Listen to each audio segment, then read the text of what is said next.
Treta, polêmica, namoro que acabou e gente se explicando. Vem comigo, eu vou te contar todos os detalhes dessas histórias e muito mais agora. Pega a pipoca, porque tá babado. Olha só, quem acompanha, eu já contei, quem tem as notificações ativadas e não perde nenhum lance, sabe que os boatos de que o Fred Bruno e a Larissa do BBB 23, que eles não estavam mais juntos, que isso já tava rolando há bastante tempo na internet, tá? Acontece que o Jornal Extra fez uma publicação contando que ouviu pessoas próximas aos dois falando que eles decidiram colocar um ponto final no relacionamento, que aconteceu um afastamento natural entre os dois e a Larissa, inclusive, passou a se queixar de estar sozinha antes deles terminarem.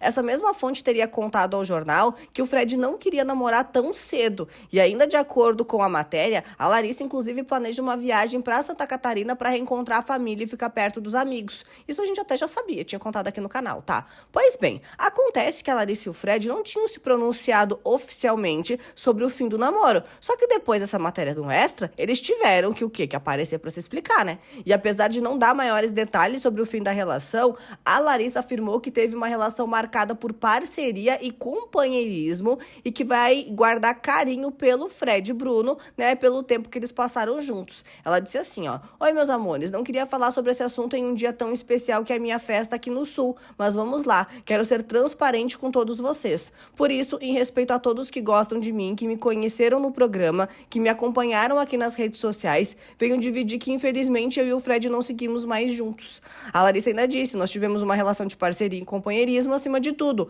Nunca me faltará carinho pelo que vivemos juntos." Bom, o Fred também se manifestou sobre o término do namoro dele com a Larissa, né? Ele falou sobre isso lá no Instagram e disse assim, ó: "Um dos meus maiores compromissos na vida e na internet é o de sempre ser muito sincero e ter o coração aberto com todo mundo que me acompanha. Por isso, divido com vocês que Larissa e eu não seguimos mais com a relação que tivemos nos últimos meses." Que é a relação que não foi nenhum namoro, né? Já viu que ele nem chutou com o namoro. Era a relação, o lance que eles tiveram, né? Desde o início das nossas participações no BBB e também aqui fora, vocês puderam acompanhar um relacionamento de muito respeito, parceria e cumplicidade. Dividimos grandes momentos daquela que, com certeza, foi a jornada mais maluca e uma das mais especiais das nossas vidas. E isso vai ficar marcado para sempre. Ele finalizou ali a mensagem agradecendo o carinho e o respeito de todos os fãs dele e do casal que foi, né? E aí o lance foi que o quê? Que acabou mesmo. Então, vida que segue. Surpreendendo um total de 0 pessoas. Bom, ainda na pauta BBB 23, a Amanda Meirelles fez uma limpa na equipe de mídias sociais que gerencia os perfis dela, né, nas redes sociais e que gerenciaram enquanto ela estava confinada no BBB, tá? O principal motivo da demissão em massa foi a relação dela com o cara de sapato. Segundo fontes também do Extra, nosso Extra tá bem fofoqueirinho de BBB 23, né? Bom, eles disseram que a Amanda dispensou os seus colaboradores devido ao excesso de erros publicados em suas redes. Disseram o seguinte, ó: "Eles cometeram muitos erros nas redes dela, não postavam o que tinham que postar, postaram rios sem áudio, enfim, várias questões. E a gota d'água foi a sugestão para que a Amanda se afastasse do sapato." Isso quem disse foi a fonte que o Jornal Extra ouviu, tá? A Amanda teria ficado furiosa depois de ter acesso a uma conversa que vazou, onde uma das administradoras dela dizia que o cara de sapato estava queimado. E antes da demissão em massa, ela se mostrou bastante saturada também com esses deslizes da equipe, tá? A pessoa que estava falando mal dele, da família e amigos dela, que amam o sapato, dando a entender que depois que ela fosse morar em São Paulo, seria mais fácil convencê-la a se desvencilhar. Era o que disse essa fonte que contou o que tinha nesse áudio que vazou da pessoa falando mal do sapato, da família, de todo mundo. E aí a Amanda pistolou e demitiu todo mundo. Babado, né? Bom, agora vamos falar de gente famosa mesmo? Nessa semana aconteceu o aniversário da Simone. Acontece que o fato da Simária não dar parabéns publicamente rendeu muito nas redes sociais, né? E aí, minha gente, agora a Simária tá sofrendo duros ataques nas redes sociais porque exatamente ignorou o aniversário da irmã. Ela não foi na festa, não fez qualquer declaração pública pra irmã dela. E se ela só não tivesse postado nada e ficado quietinha? Mas não, né? Ela foi lá, ainda postou uma foto super ousada, escrito com a seguinte legenda: "Vista-se de si e brilhe."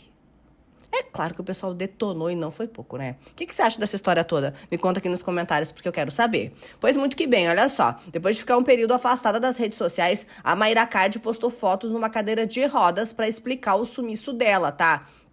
Só que essa explicação acabou confundindo ainda mais os fãs. Ela citou problemas na coluna e voltou a dizer que com o Thiago Nigro não precisa mais do seu lado masculino. E ela disse assim, ó: para quem estuda as profundidades psíquicas, emocionais e espirituais, saber o quão profundo é o significado da coluna, o sustento de tudo, o que te mantém em pé e seguindo em frente. Eu queria falar tantas coisas que não cabem, mas essas fotos são para dizer que minha avó dizia que o dia que eu encontrasse um homem com o P maior que o meu, aí sim eu iria respeitar.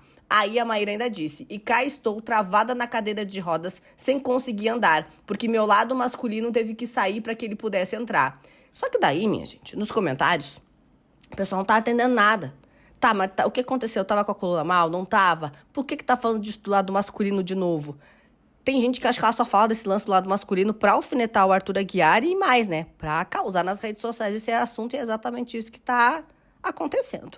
Bom, aí, minha gente, muita gente acha que foi sim esse lance de alfinetar o Arthur e de falar desse lance do lado masculino dela, que com o Thiago Nigro ele tem esse lado e que ele assume as coisas e que daí ela pode ser, né, ter todo o lado feminino dela e aquela coisa toda. Acontece que muita gente também falou sobre exatamente tirar essas fotos, sabe? E aí ela tá mal da coluna com uma bota branca, salto 15. Ninguém entendeu nada. Com as caras na foto. Enfim, quem é que tá mal e fica tirando selfie na cadeira de roda? Mas enfim, coisas de Maíra Card, né? Só que daí ela usou os stories do Instagram para explicar o que de fato aconteceu. E ela disse assim, ó: há 10 anos, o líquido que irriga esses discos da minha coluna secou. Eu tava num pico de trabalho muito forte, dormia de 2 a 3 horas por noite apenas. Trabalhava e estudava muito e não me arrependo. Mas o dormir é necessário e desde então tudo foi agravando.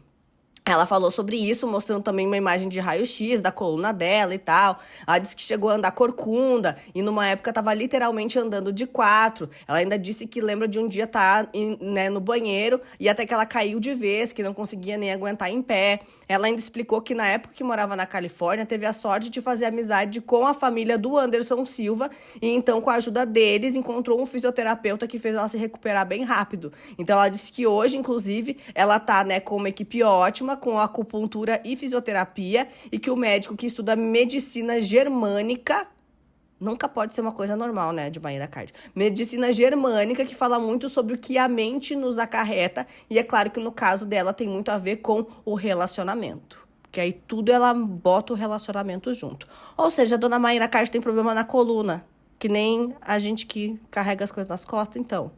Ela também tá com problema na coluna, mas aí ela faz um negócio ainda maior que o dela, tem a ver com a vida inteira. E aí ela explicou. Então é isso. Pois muito que bem, quem acompanha Já Contei, quem tem as notificações ativadas e não perde nenhum lance, sabe que a Preta Gil se separou, né? E ela também falou sobre a traição sofrida por o ex-marido dela, pelo Rodrigo Godoy. Ela falou disso sem citar ele diretamente, né? Ela falou o seguinte: a dor da decepção da traição não pode me paralisar. Dia após dia, eu me reconecto com a minha essência e volto a sorrir. A Preta Gil compartilhou que fez uma atividade ao ar livre, junto com a família dela, lá no Parque Ibirapuera, em São Paulo, tá? Ela também citou a importância desses momentos no meio, né, desse tratamento difícil contra o câncer que ela tá aí enfrentando. Pois muito que bem. Outra história que teve desdobramento tem a ver com o Thomas Costa e a Tati Zak, tá? Depois da Tati denunciar ele por violência doméstica e psicológica, agressão e ameaça, ela se pronunciou pela primeira vez nas redes sociais ontem, sexta-feira. Ela disse o seguinte: tentaram me calar, tentaram me diminuir, difamar, menosprezar, tentaram banalizar a minha dor, me descaracterizar e invalidar como mulher. Riram do meu sofrimento, caçoaram daquilo que era sagrado para mim. Tentaram me afastar dos meus amigos, trabalho, amizades, família e até dos meus bichos que tanto amam. Machucaram meu corpo, massacraram meu coração e perdi completamente a minha paz. Me desconstruíram por completo num processo lento e que não parecia ter fim. Não sentia mais prazer em estar nos palcos ou no estúdio gravando. Declinei trabalhos e compromissos. Não sentia mais vontade de viver e só queria que tudo terminasse logo, como num passe de mágica. Dia após dia, vi minha vida mudar e no fundo eu só queria ser feliz, construir a minha família, ter filhos. Acreditei que isso fosse possível e insisti na minha dor diária, achando não ser merecedora de muitas coisas. A felicidade era só uma delas. Me culpava e hoje isso me dói. A vergonha gritava a todo instante, mesmo assim não conseguia ter forças. Me faltava faltava coragem. Logo eu, Tati Zaki, forte e invencível, empoderada, dona de si, me tornei refém. Mas não sou a Tati Zaki, sou a Tatiane. E entre elas existe uma grande diferença. Uma coisa é aquilo que as pessoas enxergam, a outra aquilo que eu sou. A vida na estrada não é fácil. Você dorme em um lugar e no dia seguinte já tá em outro. O trabalho é excessivo, o assédio é enlouquecedor. Não só dá tempo pra chorar, porque existe um compromisso na sequência, em 10 minutos. Depois dele outro. E eu segui assim por muitos anos, quando eu só queria ser acolhida e amada de verdade. A Tati Zaki ainda conta nesse desabafo dela, né, que ela começou a se questionar. O que deixei que fizessem com a minha vida foi na fragilidade onde me atacaram. Não sou diferente de ninguém, carrego meus fardos, sonhos e dores, todos guardados para quando eu tiver um tempo. O tempo pensando nele aqui, me perguntei muitas vezes o que deixei que fizessem com a minha vida. Aí a Tati Zaki fala que durante o relacionamento ela passou a não se reconhecer e por diversas vezes tentou pedir socorro através das redes sociais. E aí, sobre como tá se sentindo depois de tudo isso, né? Ela ainda falou: estou em pedaços que a todo momento tento juntar. Não queiram estar no meu lugar. Aqui onde eu me encontro tá difícil, tá insuportável. O abuso psicológico é uma teia. Quanto mais você tenta sair, mais está preso a ela. O abuso emocional te invalida por completo. Te anula ao ponto em que você passa a não ser mais nada. A agressão física marca o seu corpo, mas dilacera o seu coração. Tenham compreensão com o meu momento de recolhimento, pesar e dor. Não quero mais ter vergonha do que passei, mas orgulho da coragem que encontrei para sair da trama que quase me destruiu. Quase, porque eu ainda tô aqui. Ainda existem lágrimas, mas que secarão muito em breve. O amor de vocês, o respeito e o carinho são indispensáveis. Como escrevi acima, não sou diferente de ninguém, apenas mais uma entre as milhares de mulheres vítimas da violência. Minha história daqui pra frente será escrita de forma diferente. Hoje é o primeiro dia em que me olho no espelho e digo: Tatiane, só por hoje você escolheu ser feliz. E eu serei, não tenham dúvidas disso. Forte, né? Bom, acontece que depois da Ana Léo Dias ter acesso àquele vídeo que o Thomas Costa corre com a faca, com a Tati Zaki, aquela história toda, vocês lembram desse vídeo? Então, minha gente, ele resolveu falar sobre esse vídeo. E ele disse o seguinte: peguei a faca para me defender do segurança que estavam indo lá armado para me tirar de dentro da casa à força, da casa que eu moro e que tem todas as minhas coisas. Ele ainda disse que também foi agredido pela Tati. Eu fiz o exame de corpo de delito para comprovar as agressões, porque eu ainda tenho marcas no meu corpo desse último episódio do dia 15. Babado, né? Bom, essa história é claro que ainda vai render. Eu vou estar de olho e vou te contar tudo isso e muito mais sempre aqui no canal. Bom, teve outra história que também teve desdobramento e tem a ver com o Fábio Porchat, tá? Ele apareceu para pedir desculpas depois dele apoiar o humorista Léo Lins, acusado de destilar preconceito em uma apresentação de comédia, que ele diz que é comédia, né? O Porchat voltou atrás e publicou um novo pronunciamento sobre o caso. Ele apagou os tweets feitos anteriormente, que as pessoas criticaram ele demais, e aí ele voltou para explicar o porquê de tudo isso. Olha só.